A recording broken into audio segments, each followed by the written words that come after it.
Hello friends, आज की इस वीडियो में हम लोग क्लास 10 की हिंदी व्याकरण के अंतर्गत हम लोग आज रस को समझने वाले हैं कि रस किसे कहते हैं और इसके प्रकार कितने होते हैं।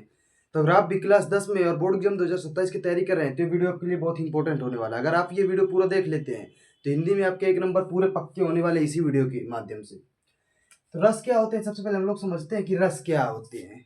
तो ये व्याकरण के अंतर्गत कक्षा 10 की हिंदी की व्याकरण के अंतर्गत आता है कि रस क्या है।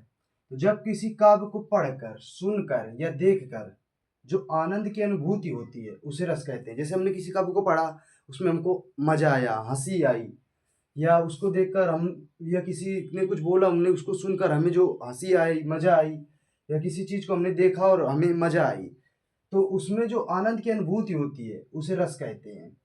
तो सिंपल हमारी लैंग्वेज क्या है कि जब किसी काव्य को पढ़कर, सुनकर या देखकर जो आनंद की अनुभूति होती है उसे रस कहते हैं। आइए अब हम लोग समझ लेते हैं कि रस के प्रकार कितने होते हैं और इनके स्थायी भाव क्या हैं, क्योंकि हर साल बोर्ड एग्जाम में स्थायी भाव 1 नंबर में बहुविकल्पी में पूछा जाता है।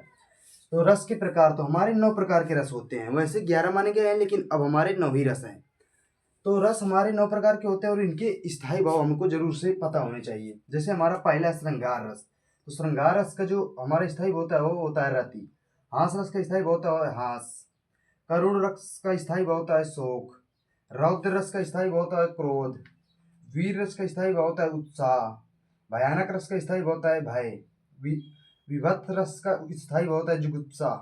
अद्भुत रस का स्थायी भाव होता है विस्मय। शांत रस का स्थायी भाव होता है निर्वेद। तो ये 9 रस हमने बताए हैं और 9 रस के आपको स्थायी भाव पता होना बहुत जरूरी है। बोर्ड एग्जाम में नवों से एक विकल्प जरूर बनेगा कि जैसे बन जाएगा कि हास रस का स्थायी भाव है, विकल्प दे देगा तो उसमें हास रस जो आएगा हमारा सही हो जाएगा। ये श्रृंगार देगा, भयानक दे सकता है, करुण दे सकता है, शांत दे सकता है। तो आपको स्थायी भाव पता होना बहुत ही जरूरी है। तो आशा करता हूँ ये वीडियो आपको पसंद आया होगा। अब अगली वीडियो हम लोग इन सभी रसों की परिभाषाएं और उदाहरण देखेंगे।